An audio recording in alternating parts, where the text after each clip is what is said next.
When honest people say what's true, calmly and without embarrassment, they become powerful.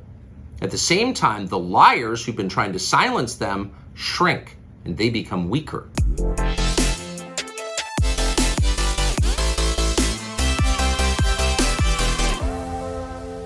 G'day and welcome to episode 3 of series 2 of The Other Side Australia. I'm Damian Coory, and this is your weekly news and commentary summary show where we bring you a shortcut view of the best bits of what's been said on the cultural and political issues that matter in Australia and abroad in the past week, without the woke lens of identity politics and with a lot of respect for traditional, classical, liberal democratic values. Tonight's show is going to focus on the media itself. Media is important because it influences everything in our culture and society and our economy and politics. A free and diverse media, and when I say diverse, I mean diversity of opinions, is critical to a functioning, healthy liberal democracy. So are media laws that encourage, instead of disincentivizing, free speech, the right kind of free speech. Without a free media operating in an environment where free speech is tolerated, we can't be a free people. So this stuff is very important, and that's why it's the focus of tonight's show. Welcome. This is ADH TV, and this is The Other Side Australia. It's been quite a week in media news, with Rupert Murdoch's Fox News channel parting ways with its biggest rating star. In fact, the biggest rating star in American TV news, Tucker Carlson. It's important for us in Australia because, well, it's the Murdochs and they control a lot of the media in this country. News Corp started here, and US media affects Australian media a lot generally. And this is about much more than just one celebrity news commentator being removed. This is a political story with serious wider cultural implications for all of us in the Western world and beyond.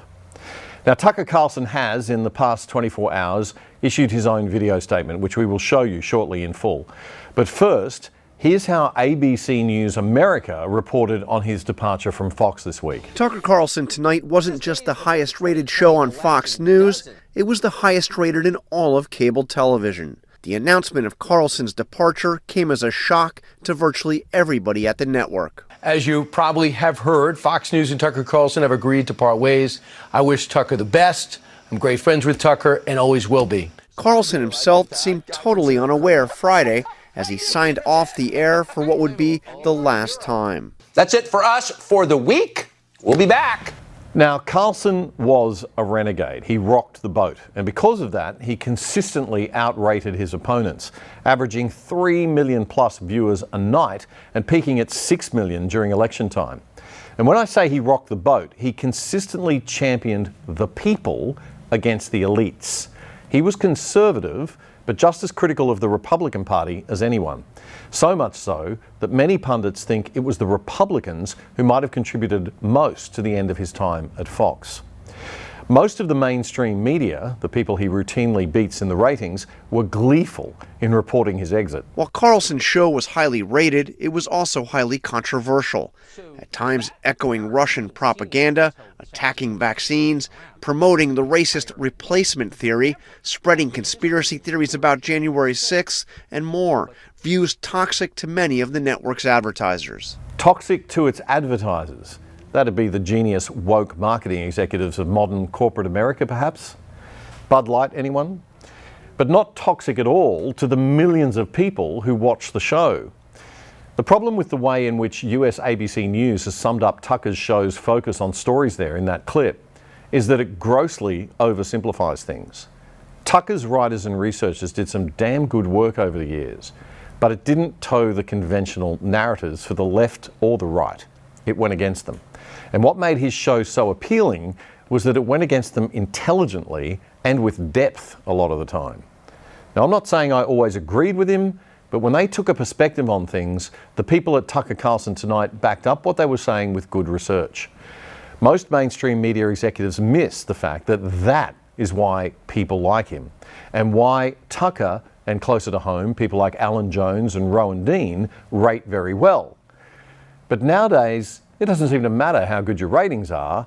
It only matters if you toe the dominant editorial line and do not, under any circumstances, upset the woke advertisers. That is not good for liberal democracy, and it's not good for Australia or America. The one thing we really should be demanding diversity of is diversity of opinion across our media. Everyone is still trying to piece together what actually went on in the room where it happened and who was in there and why. There are more theories from ill-informed pundits about Tucker Carlson leaving Fox than there are about the Kennedy assassination. One popular mainstream theory is that it was simply a case of the straw that broke the camel's back for Lachlan Murdoch, who runs Fox, and his father Rupert. The big lawsuit with Dominion voting machines, which led to an out-of-court settlement last week in which Fox paid Dominion the mind-boggling sum of $750 million in damages, could have been that final straw. Carlson's firing came just 3 business days after Fox News settled a defamation lawsuit with Dominion Voting Systems for nearly $800 million. Dominion accused Fox anchors, including Carlson, of spreading false claims that vote counting machines had been used to rig the 2020 presidential election. But away from the cameras and off the air, in private text messages, Carlson was slamming the claims of widespread voter fraud caused by voting machines, going against the on-air narrative at Fox, and warning his colleagues about pushing too hard or believing too much in the claims being made by Trump and his lawyers, calling them in one of his text messages shockingly reckless. These text messages were made public in the Dominion lawsuit, and that might have had something to do with why Fox decided to pull the plug on Tucker. But it seems a kind of small thing to boot your top-rating talent over, especially when he turned out to be right in his take on it all. But as ABC News US reported, Fox News legal troubles don't stop with the Dominion voting machine company story and that massive case payout. There's more to come. Abby Grossberg, a former Fox News producer, is suing the company and Tucker Carlson, alleging she was subjected to a hostile work environment while working on his show, including demeaning remarks about women and anti-Semitic jokes. Sexism and racism, the two biggies. There you go. Case closed. Forgive me if I'm a little skeptical on that one, but we'll see how it plays out. That lawsuit from Abby Grossberg, the Fox News former producer, also isn't the scariest lawsuit for Fox. It's the pending case from another voting machine company that's asking for $2.7 billion in damages. A company called Smartmatic, who are involved in some Australian elections. We'll have more on that shortly. But first, the video tweet that Tucker posted to Twitter on Thursday that got 24 million views in under 4 hours. Good evening, it's Tucker Carlson. One of the first things you realize when you step outside the noise for a few days is how many genuinely nice people there are in this country. Kind and decent people, people who really care about what's true, and a bunch of hilarious people also, a lot of those. It's got to be the majority of the population, even now. So that's heartening. The other thing you notice when you take a little time off is how unbelievably stupid most of the debates you see on television are. They're completely irrelevant. They mean nothing. In 5 years, we won't even remember that we had them. Trust me, as someone who's participated. And yet at the same time, and this is the amazing thing, the undeniably big topics, the ones that will define our future, get virtually no discussion at all. War, civil liberties, emerging science, demographic change, corporate power, natural resources. When was the last time you heard a legitimate debate about any of those issues? It's been a long time. Debates like that are not permitted in American media. Both political parties and their donors have reached consensus on what benefits them, and they actively collude to shut down any conversation about it. Suddenly, the United States looks very much like a one-party state. That's a depressing realization, but it's not permanent. Let's hope not. Tucker's comments about our modern media scene in the West, which I think apply as much to Australia as the US, maybe even more, about how we don't see coverage of the issues that matter anymore, just a whole lot of sensation and titillation, crime news and celebrity news. And the fact that that's damaging and dumbing down our culture is something with which I couldn't agree more. And it's why I started The Other Side. The second point he makes also applies to Australia. that there's no political diversity. The major two-party system in America is tied up with big government bureaucracy and big corporate elites, leaving the small business person, the tradies and the little guys powerless and tied up in red and green tape and at the mercy of the bureaucrat class in government and big corporations. I think that situation is even worse in Australia than America. Our two major political parties are basically old Labor left and new Labor light from the Liberals. But Tucker is not so pessimistic about the future. That's a depressing realization, but it's not permanent. Our current orthodoxies won't last. They're brain dead. Nobody actually believes them. Hardly anyone's life is improved by them. This moment is too inherently ridiculous to continue, and so it won't. The people in charge know this. That's why they're hysterical and aggressive. They're afraid. They've given up persuasion. They're resorting to force. But it won't work. When honest people say what's true, calmly and without embarrassment, they become powerful. At the same time, the liars who've been trying to silence them shrink and they become weaker. That's the iron law of the universe. True things prevail. Where can you still find Americans saying true things? There aren't many places left, but there are some, and that's enough. As long as you can hear the words, there is hope. See you soon.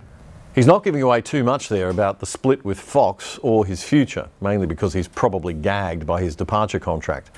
But what's interesting about Tucker is he doesn't tend to make things about himself. He focuses on his audience, and that is why he rated so well. Fox may not have just let go of their highest rating host ever. They may have let go their whole value proposition to the market. You're watching or listening to episode 3 of series 2 of The Other Side Australia, first streamed Friday, April 28, 2023.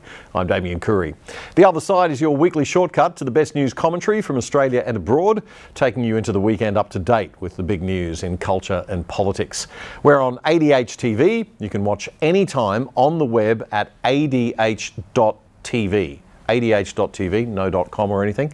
Or even better, you can download the ADH TV app on your smartphone, your computer, or your smart TV and enjoy all of our shows at the click of a button. There's Alan Jones every Tuesday and Wednesday night at 8 o'clock, Fred Paul most other weeknights, Daisy Cousins, Alexandra Marshall, David Flint, Dave Pello's Church and State Show, and now Spectator TV from Spectator magazine. All on demand right here on ADH, Australia's leading voice. And you can also find us on all good podcast platforms too. Just search up The Other Side Australia. Don't forget the Australia, that'll get you to the right place. And you can follow us on Twitter for regular updates at Other Side Oz. That's AUS, and at ADH TV Oz, also AUS. And if you'd like to talk to us directly and join our emailing list, you can drop us an email at info@othersideoz.com. As I mentioned earlier, it's the pending case from another voting machine company that's asking for $2.7 billion in damages from Fox, a company called Smartmatic, that's no doubt giving the Murdochs and Fox shareholders concern at the moment. The Australian ABC's 7:30 report show interviewed the principal attorney for Smartmatic this week, a guy called Eric Connolly. Were you surprised when the Fox Dominion case settled? I was not surprised that it settled. It looked like they were heading in that direction, and it's the kind of case and it's the kind of evidence that was coming out that I could not imagine Fox News and Fox Corporation wanting that to be aired more in public than it had already been aired. When you get to the trial, everything gets rehashed again, and even more gets put on stage, and you have your witnesses having to come in live to testify. That, I suspect, was an unpleasant scenario for Fox News and Fox Corp, so the settlement seemed very likely. Connolly told the 7:30 report that he believes there's little difference between the Dominion case and his own company's case. He says the lawsuit alleges that Rupert and Lachlan Murdoch were directing traffic and they will be involved in the new case, and that the extraordinary $2.7 billion damages claim is justifiable because of the damage to Smartmatic Company's value. But what's the connection to Tucker Carlson's dismissal? A lawyer with a slightly more neutral position in this matter is ABC News America's legal analyst, Dan Abrams. And he told Good Morning America that he doesn't necessarily think that there is a big connection. I think Fox has learned a lot about Tucker Carlson as a result of the Dominion lawsuit, as a result of the Abby Grossberg lawsuit that concerned them. That's a different question from, did they do this because of other lawsuits moving forward, meaning Abby Grossberg, the Smartmatic lawsuit, et cetera, because I don't think that has any impact here, meaning I think it could actually hurt them that they're no longer aligned with Tucker Carlson in any potential future lawsuits. That's got to be a concern for Fox, that somehow Tucker says, look, I don't care anymore if I'm aligned with Fox. I'm going to now come out against them. So there's a potential risk moving forward for Fox with regard to the litigation, but I think it's what happened in the past that may have had an impact. That's ABC News America's legal analyst, Dan Abrams. Over on the alternative media side, Victor Davis Hanson is a highly respected US academic, military historian, and political commentator who was a regular on Tucker Carlson's show. He appeared on the podcast of another former Fox host, Megyn Kelly, this week, and said the cultural implications of this move by Fox, as well as the effect on the network, will be much more significant than people realize. You don't attack your base. So Tucker has become a spokesman for conservatives who feel that a lot of people are afraid to say things that they know is true, and they tune into him every night for him to be explicit and candid and take the heat for them, and then he articulates something. And it's pretty tough sometimes, but I don't think it's unfair or inaccurate. And so to silence that voice, you're going to get back to, I think they're going to have a large defection from the audience. And I'm somebody who really supports Fox News because I feel there's no other outlet with that reach. So they have, I guess what I'm saying, Megan, is they have responsibilities beyond just the corporate level. They have responsibilities to traditional America to offer them an alternative voice if it's done professionally and candidly. And he does that. And to take that away without an adequate explanation is going to, I think, alienate a lot of people. And we've seen that before, and it took months to regain the confidence of their loyal supporters. And then when you had the left leading up to this, like AOC saying he should be off and he should be silenced and we got to get that guy off, and Schumer, everybody was attacking him, and then he's off, it also empowers that leftist narrative that they have veto power over the media in particular. And this follows the FBI with Twitter. And so everybody is saying, why is the left controlling the free flow of information? And why do people on the conservative side allow them to influence? Whether that's true, they influence or not, doesn't matter. That's the impression. Yeah, it doesn't actually matter if it's true or not. Millions of everyday conservative people are now feeling displaced and pushed around again. And now their main man for articulating things, putting things into words and making sense of the world for them, has been turfed at the absolute peak of his career. Not a good look. Megyn Kelly, the TV host who held the 8 p.m. Fox News time slot that Tucker Carlson was in before he did, says she can imagine that the Murdochs may have bowed to the more establishment Republican forces who don't like Tucker. And she gave some interesting insights from sources close to the company. My reporting also has led me to learn from a source close to the Murdochs that it was Rupert's decision and that it was reportedly a personal decision, that it was not necessarily for any reason other than Rupert's personal feelings. And I don't know exactly what that was based on, but what you're seeing now in places like MEDIA.com, they're reporting that this was a decision made by Lachlan Murdoch and Suzanne Scott, and that's not true. This was a decision made by Rupert, as of course it would have to be. But now I've been told that by a source very well positioned to know. It came from the big boss himself. Of course, Lachlan and Suzanne are throwing themselves on the sword because they never want the old man to have to take the responsibility for something like this. And he somehow turned on him. And I don't know why he turned on Tucker, because he'd been supporting him through controversy after controversy, which you're going to get if you're in the prime time of Fox News. And you're really going to get if you're Tucker, who's totally fearless.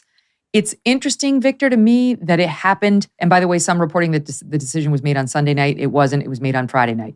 That's my information. Friday night, what happened? Tucker went and gave a speech at the Heritage Foundation. And, it was steeped in messaging we've heard from Tucker, before that night. But I did think it was kind of interesting, his messaging that night about good and evil, and with some religious tones in it. Let me give you a sample. It's SOT 20. If you want to know what's evil and what's good, what are the characteristics of those? And by the way, I think the Athenians would have agreed with this. This is not necessarily just a Christian notion. This is kind of a, I would say, widely agreed upon understanding of good and evil. What are its products? What do these two conditions produce? Well, I mean, good is characterized by order, calmness, tranquility, peace, whatever you want to call it, lack of conflict, cleanliness. Cleanliness is next to godliness. It's true, it is. And evil is characterized by their opposites: violence, hate, disorder, division, disorganization, and filth. So if you are all in on the things that produce the latter basket of outcomes, what you're really advocating for is evil. That's just true. Sitting here today, I don't know the answer. What was the last straw for Rupert? Yeah, I don't know either, but I think one of his unique characteristics is that he is willing to attack the corporate right. And so he brings on people like Glenn Greenwald. He brings on people like Robert F. Kennedy. They're not traditional conservatives, not all the time. Sometimes they are. Sometimes he brings in all of those guests. And then just when you think that he's a mouthpiece because he's on Fox for a conservative view, he'll attack Mitch McConnell or Paul Ryan, who's on the board. So I think in their way of thinking, he can say anything, anytime, anywhere about anyone. And sometimes that can be disturbing, but that's what wins him his loyal audience. That's Megyn Kelly on YouTube, proving once again that the best analysis is always in the new media space, rarely in the old media. Coming up this Tuesday night on ADH TV, streaming from 6 p.m. and then on demand after, is our weekly interview show, The Other Side Interviews. And this week I'm speaking with former federal Liberal MP Andrew Leming. He's just released a new book in which he talks about the early days of the Morrison government's handling of the COVID crisis. It should be a really fascinating chat. That's 6 p.m. on Tuesday or anytime on demand. And don't forget, all our previous shows and interviews are right here for you to watch anytime you want for free on ADH TV, Australia's leading voice. This is an Australian show primarily, and a few semi-related things have happened here in our own media world involving Fox and the Murdochs that I think we should also take a look at this week. It's no secret to long-time viewers of this podcast that I don't particularly like Australia's taxpayer-funded ABC very much. For our international audience, they're the equivalent of the BBC or Canada's CBC, and they're a bit like America's NPR and PBS, but with the government paying the whole bill, whether you like it or not. It's not that I can't stand the ABC's one-eyed obsession with identity politics, looking at the world all the time through the simplistic lens of race, gender and sexuality, always looking for oppression where it doesn't exist and prejudice where it doesn't exist so that everyone can be a victim and feel virtuous without actually having to get out of bed in the morning or do anything for anybody else. No, it's not just that. And I don't hate the ABC because every time I listen to the news, every single story seems to be implying that the government should do something and fix this, rather than anyone should actually do something and fix anything themselves. Just listen to an ABC News radio bulletin and after each story say to yourself, and the government should fix it. And 9 times out of 10, you'll find that'll fit perfectly. That alone explains their bias to me. Their bias is towards big government and big social interventions. They think that they're being unbiased because they give equal airtime to a far-left Green Party, a left-wing Labor Party, and a centre-left leaning Liberal Party. It's kind of cute. And I don't hate the ABC because they lie about their bias and pretend that they're neutral instead of being honest with their audience and saying, like we do, hey, we're centre-right and classical liberal leaning here on the other side. We're slightly conservative on this channel. And you don't have to like us. You don't have to pay for us if you choose not to, but you're very welcome to watch and check out our ideas too. Nope. I hate the ABC for one reason. I'm jealous. I would love for someone to drop $1 billion of taxpayer money on my lap and let me start my own media playground without any need to develop a business model, attract sponsors or advertisers, or even have much of an audience. It'd be a hoot. We could promote our own centre-right political views 24/7. We could hire all our friends who agree with us. We could take big fat government salaries. We could lock out our political opponents. They'd never even get in the door. And we could shape the public opinion of the nation to support our favourite political parties who would then continue to support us. We'd be set for 100 years. It'd be great.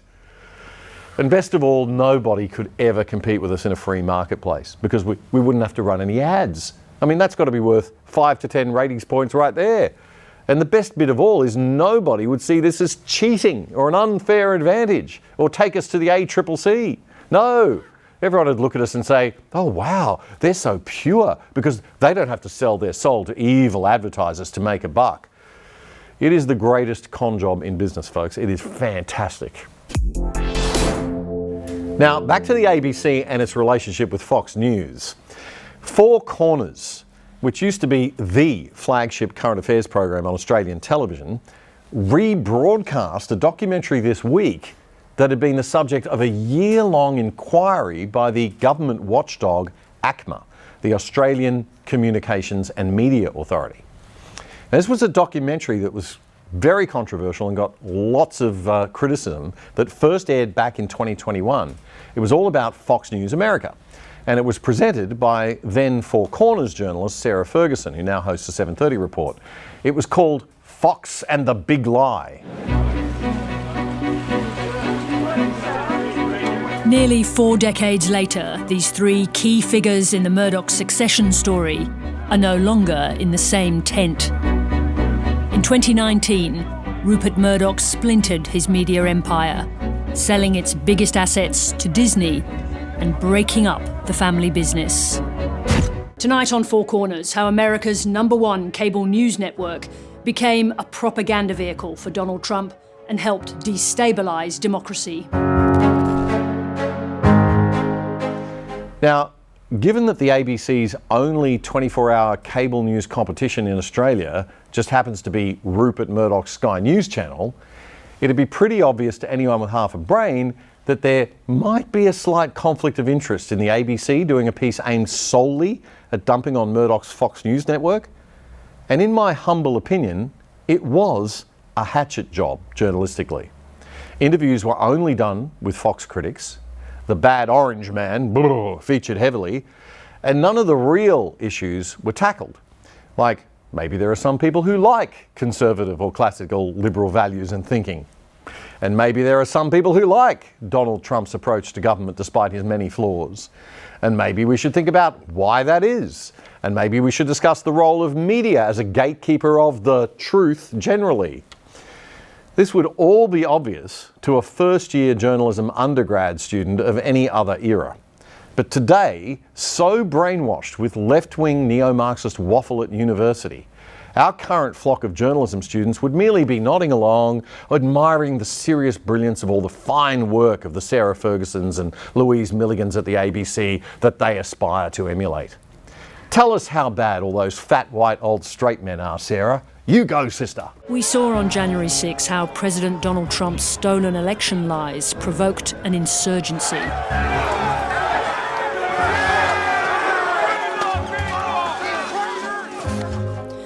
Fox News didn't send the mob, but its worst outrage generator certainly fueled its anger. Trump wasn't alone in his assault on the truth, but he could never have spread the big lie so widely without his most reliable echo chamber, the Murdoch-owned and run Fox News. Okay, well that's your opinion, and you're entitled to express it. And I'm entitled to choose to strongly disagree and not to watch and not to pay for it, so we're all good. Free speech in a liberal democracy. Hang on, sorry. Oh, really? I can't not pay for it? Oh, and if I don't pay for it, the police will come and throw me in jail? Come on, that can't be right. This is Australia, mate. Oh, really? Okay. Sorry. So, the tiny little bit that Sarah Ferguson left out there in that story, because in America different TV channels have different viewpoints, is that the MSNBC channel, a 24-hour left-wing cable news channel, is a non-stop propaganda machine for the Democratic Party and left-wing ideas. But there's no two-part ABC series on them and their bias. I mean, you'd never know that MSNBC campaigned just as passionately against Trump during his entire term in government. The president is a raving lunatic. He is not well.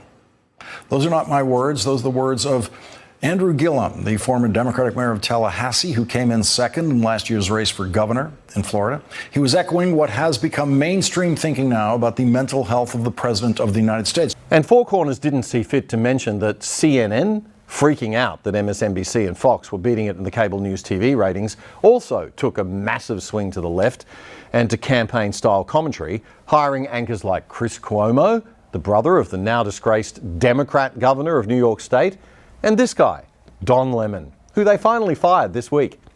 This clip of Mr. Fair and Balanced Don Lemon comes from CNN back in 2017, commenting on a story that had no actual proof, that some people had alleged that Donald Trump, in private discussions in the White House with his staff, had said that he wanted to secure the border with a moat filled with snakes and alligators. Seriously, Mr. President? What is the matter with you? A moat full of snakes or alligators? That's some Harry Potter stuff. I mean, it's not funny, but it's just laughable. The mind boggles. Although something about that sounds familiar. They said we needed to triple the Border Patrol. Or now they're going to say we need to quadruple the Border Patrol.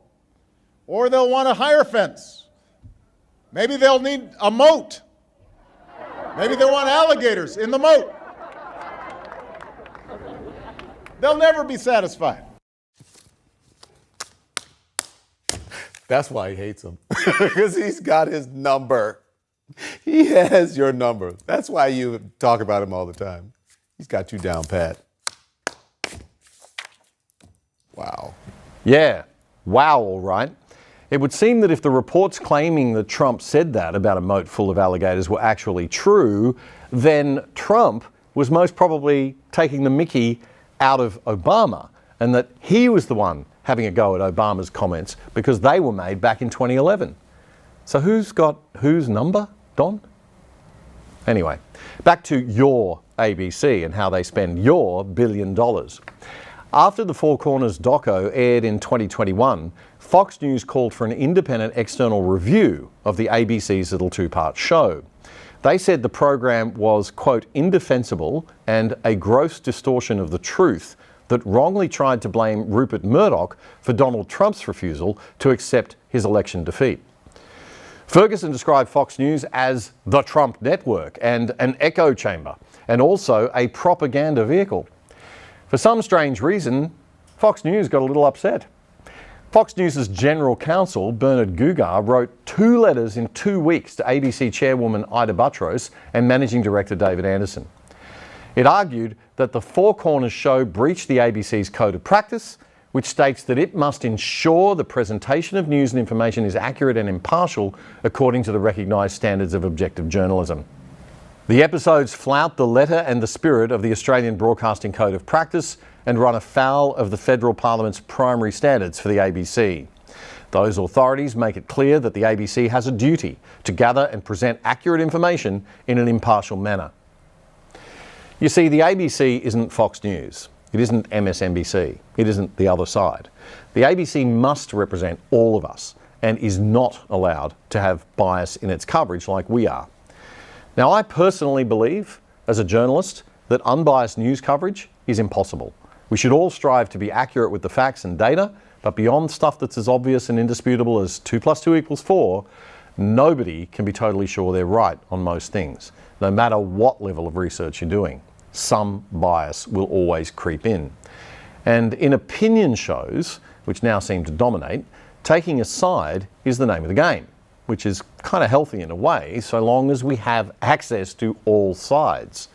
So long as you can watch The Other Side or Alexandra Marshall, and then watch Friendly Geordies or The Project if you want to. And then make your own mind up that Alexandra and I are usually right. Just kidding. I think the greatest sin in news media today is not the bias. It's those who pretend not to be biased, like CNN and our ABC. The ACMA report into the documentary finally was handed down in December, more than a year after the show aired. said that it did breach the accuracy and fair dealing requirements of the ABC's editorial code, but it did not violate impartiality standards. Wow, I wonder what that inquiry cost taxpayers. At least the report was 60 pages long. In it, ACMA found that Fox and The Big Lie, quote, came close to, but did not breach the high bar set by the impartiality standards in the ABC's code, unquote. But none of this is giving Sarah Ferguson or the ABC pause. Oh no, quite the opposite. Ferguson told Virginia Trioli on ABC Radio Melbourne she's not backing down. Are you in fear of a serious legal threat right now, Sarah Ferguson? No, we're not in fear of anything. The only thing that we are ever in fear of is not doing justice to important stories. And that might sound pompous, but it's true. Yeah, it does sound kind of pompous, Sarah. Sorry, but carry on. I was here just after January the 6th, Virginia, and I saw what happened in this country when a kind of shared belief in truth and fact broke down completely and led to something very close to a coup in America. Ah, now we see the problem. Sarah Ferguson is one of these people who believes that her worldview is the truth, and anyone with a different worldview is the big lie. If only life was as simple as an ABC journalist thinks it is. Let's get a few things clear. The Earth is round. That's a fact. 2 + 2 = 4. That's a fact. We're all going to die one day. That's a fact. Maybe with one exception. And your opinion of Donald Trump and Fox News is not a fact, Sarah. I'm sorry.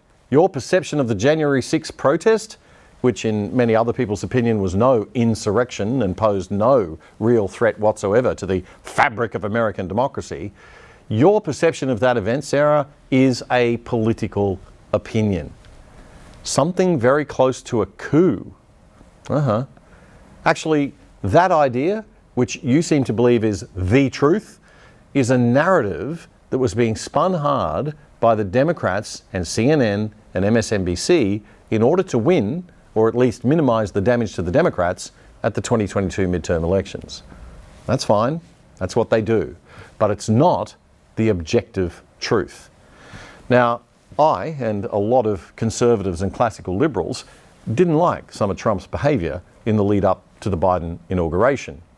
But in our opinion, January 6 was no insurrection. And that, in my humble opinion, is the big lie. But that's just my opinion. You see the difference, Sarah? Apparently not. I like pushback. I like people to crawl through my stories and have a look and hold me to the highest standard they possibly can. And I'm sure everyone makes mistakes in their career. It's good to have that kind of scrutiny, but not ad hominem scrutiny ever.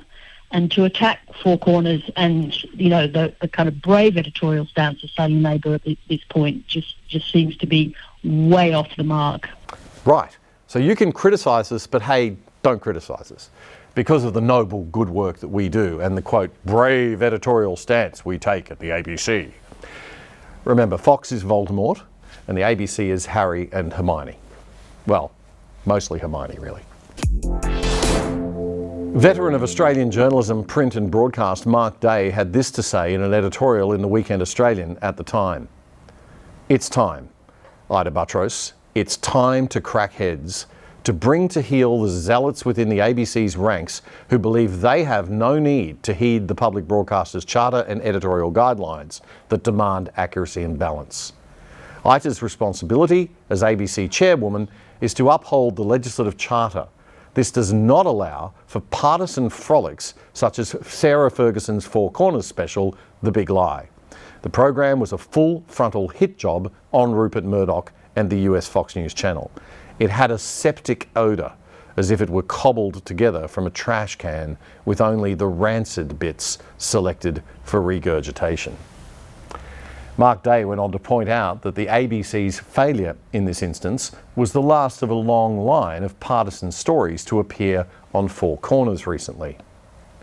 A 3-part attempt to tie former US President Donald Trump to Russian operatives, the persecution of Cardinal George Pell, the expose of tawdry behaviour within the so-called Canberra bubble, the pursuit of former Attorney General Christian Porter over unprovable sex claims, and an attempt to link Scott Morrison to QAnon conspiracy theorists. Even though ACMA's findings weren't as bad as Fox might have hoped, Sarah Ferguson responded back in December with a furious 1,200-word piece published by the ABC. And now, in a move which even the left-wing The Guardian newspaper said could be interpreted as the public broadcaster thumbing its nose at ACMA and Fox, the ABC is rerunning the whole documentary on Four Corners this week and next week. So, if you like your news heavily projected through a lens of left-wing worldview assumptions, you know where to go. You're watching and listening to The Other Side Australia on ADH TV. We stream every Friday night from 8 p.m. and our interview show every Tuesday night from 6 p.m. with all our content on demand, free for you to watch anytime you like. You can watch on the web anytime at adh.tv, or for even easier and faster access, download the ADH TV app on your smartphone or tablet or laptop, or on most smart TVs, the really smart ones. And the app works just like Netflix or Stan. You can scroll through all the shows and all past episodes really easily. Because of Tucker Carlson's departure and his dominance in the ratings, nobody even noticed much that the failing opposition network to Fox News, CNN, had finally fired its one-time superstar, Don Lemon.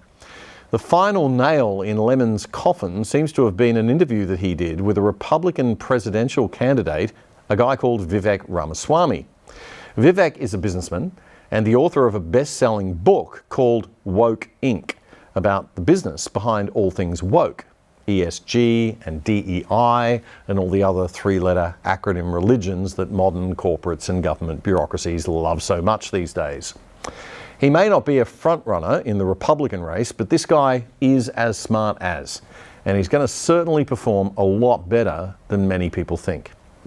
But when he started his interview with CNN, Don Lemon decided it'd be best just to hammer him about Fox News and that $787 million lawsuit payout. What do you make of this decision to settle this case? I mean, it strikes me as a cost of doing business. If you're going to be a news network, I think it's happened to CNN. I think it's happened to a lot of news networks. That has not happened. It's a cost of doing business. This has not happened to CNN. This is never been sued for defamation. Never been actually settled. This is the largest it's definitely large, and Fox appears to have the largest viewership and the market capitalization. So I'm not familiar with the details of this case. I'm actually more interested in issues relating to this country than disputes with media companies. But I will say that it strikes me that from But you're CNN not familiar, to Fox honest, News. you're not familiar with the case. You're not familiar with the lies about the 2020 election, about the election being stolen, that Dominion was somehow, fixing the votes. I mean, that's why they $787.5 million. You're not familiar with that? And you're running for president? The details of a private dispute between a commercial dispute and the details of what the dollar figures are, that's not where I spend.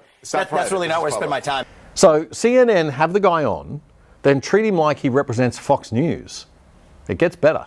Considering the eyes, the American people who are tuning in to Fox News to get their information and to get it accurately, I'm surprised that you would say that you're not concerned about this and this is not something that is hugely pressing for the American people. Here's the way I look at it. Freedom of the press is the First Amendment in the Constitution. Oh, exactly. You nailed it. The freedom of the press. So we have CNN, we have Fox. I'm here with you guys. I go on Fox News.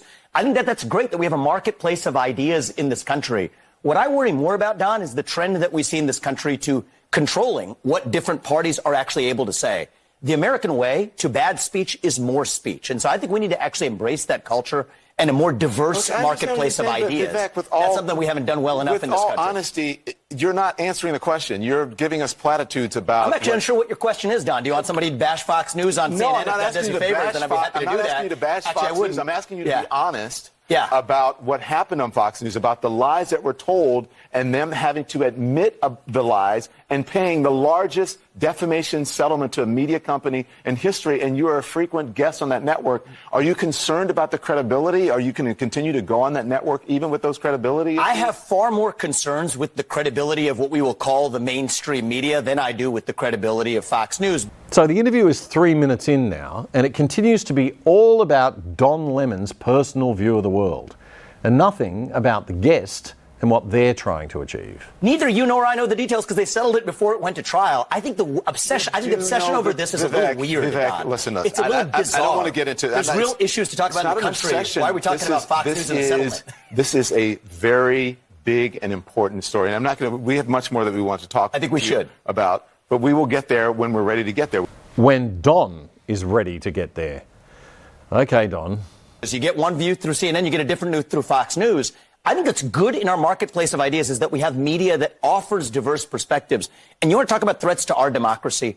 One of the threats, and that phrase is an interesting one, threats to our democracy. I think one of the biggest ones is the chilling effect on speech in our country more broadly, where if somebody says something that a broad segment of the population or certain people in the government disagree with, there's an increasing trend in our country to silence that. And the answer to bad speech and alleged misinformation is not less speech. It is more speech in the marketplace of ideas. That's actually what a free press really means. We're going to move on, but your answer was good, but it's not about what's actually happening. It's not relevant to what's happening. Don Lemon explaining how to do a media interview to his interviewees. What a pompous, rude and arrogant way to address a presidential candidate. Ramaswamy hit the ball out of the park in summarising the challenges facing America today, and Australia, I think, regarding a lack of unity and agreement on the good things about our liberal democracies and our history. I think the main divide in this country, and I say this to conservative audiences equally, is not between Republicans and Democrats. It is between those of us who are pro-American, embracing the ideals that set this country into motion, and I think an increasing strain in this country that is anti-American, that wishes to apologize for a nation founded on those ideals. But that's not a 50-50 split. I think most people are in the pro-American camp. And Poppy, I think one of the ways they would say we get to national unity, some people think, is by showing up in the middle and compromising. I respect that view, but I reject it. You reject compromise? I reject compromising on our principles. I think that the right way to get to national unity, and I mean this, to unite this country, is by embracing actually the radicalism of the American ideals themselves. We celebrate our diversity and differences. I'm glad we have some 3 different shades of melanin on this set right now, 2 different genders. That's fine, but what I say is, so what? That diversity is meaningless unless there's something greater that binds us together, that unites us across that diversity. And I'm running for president to revive those ideals that bind us together across our diverse attributes. Wow, that was fantastic. More of that, please. The discussion shifted to guns and the Second Amendment and the Civil War. And then Don Lemon explained to us that apparently if you're not an African American, you're not allowed to have a view or even discuss issues relating to African Americans. Wow, news to me. And using the Civil War to talk about black Americans, that war was not fought for black people to have guns. That's not. That war was fought for black people to have freedoms in this country. Yeah. Actually, that's why the Civil War was fought. Okay. And the sad part about it, that wasn't fought for black people to have guns, I think. Actually, you know, funny fact is, black people did not get to enjoy the other freedoms until their Second Amendment rights were secured. And I think that that's one of the lessons that we learned. Black people still aren't allowed to enjoy the freedoms. I disagree with you on that, Don. I disagree with you. And I think you're doing a disservice to our country by failing to recognize the fact that we have equality before the law. When you are in black skin and you live in this country, then you can disagree with me. But we're not. You mentioned in here that we have 3 different shades of melanin. Don, I think we have to be able to talk about these issues in the open, regardless of the color of our skin. Black Americans today, to say that, compare that to 1865 and 1964, I think for you to compare it to 1865 and 1964 is actually, I think it's insulting to black people. It's insulting to me as an African American. I don't want to sit here and argue with you because it's infuriating for you to put those things together. It's not right. Your telling of history is wrong. What part of the history was wrong? What part of the history was wrong? That the Civil War was fought. You're making people think that the Civil War was fought for black people, only for black people to get guns and for black people to have. The Civil War was fought for black people in this country to get freedoms. A noble mission. Yes, a noble mission. But for Don Lemon, the perpetual victim, it's not one that we'd want to credit European or British ethics and history with at all. The only thing left for Don to do was to double down on the race card. The part that I find insulting is when you say today black Americans don't have those rights after we have gone through civil rights revolution in this country. You are sitting here telling an African American about the rights and what you find insulting about the way I live, the skin I live in every day. Here's where you and I have a different freedoms point that of view. Black and white that black people don't have in this country, and that black people do have. Well, here's where you and I have a different point of view. I think we should be able to express our views regardless of the color of our skin. We should have this debate. I'm not saying you shouldn't about me express your regarding views, you as a but I think black it's man, insulting that but you're me sitting regarding you here, as a fellow citizen. that you're That's what I sitting think we should here, see. whatever ethnicity you are, explaining to me Whatever ethnicity I am, about I'll what tell it's you. like to be black in Whatever America. ethnicity I am, I'll tell you what I am. I'm an Indian American. I'm proud of it. But I think we should have this debate. Black, white, doesn't matter. I think we should have this on debate. the content of the If you're ideas. going to do it, you should do it in an honest way and in a fair way. And what you're doing is not an honest and fair way. Okay? But we appreciate you coming on. With Thank due you for respect, that. Don, I look forward to Thank you very continuing much. that I appreciate conversation. it. We'll Thank continue you. the conversation. Thank you so much. Thank you, Papa. We'll talk about China. Yes, let's talk about next China. time you come back. Oh, thank you. Much to say on declaring independence from China. Okay, Something you can can we add move on now, please? Thank you. Thank you. Now, I'm sorry, but I've never seen anyone in TV news be so dismissive and rude to a guest who was just putting their views calmly and respectfully. That was an absolute disgrace. So bad that I think Don Lemon should have been fired. Oh yeah, he was. And that's all we have time for this week, folks. Join us every Friday evening at 8 p.m. as we stream the show, and on demand every weekend to watch free anytime you like on ADH TV, your summary of the week's best commentary and news and culture from a classical liberal perspective, The Other Side Australia. And don't forget our interview show, The Other Side Interviews, every Tuesday. This week we interview former Federal Liberal Party MP Andrew Leming about his new book, which sheds an insider's perspective on the way that COVID was managed inside the Morrison government. Very interesting stuff, and I'm really looking forward to it. That'll stream Tuesday from 6 p.m. right here on ADH. And you'll also find us on all major podcast platforms. I'm Damian Coory, and this is The Other Side Australia.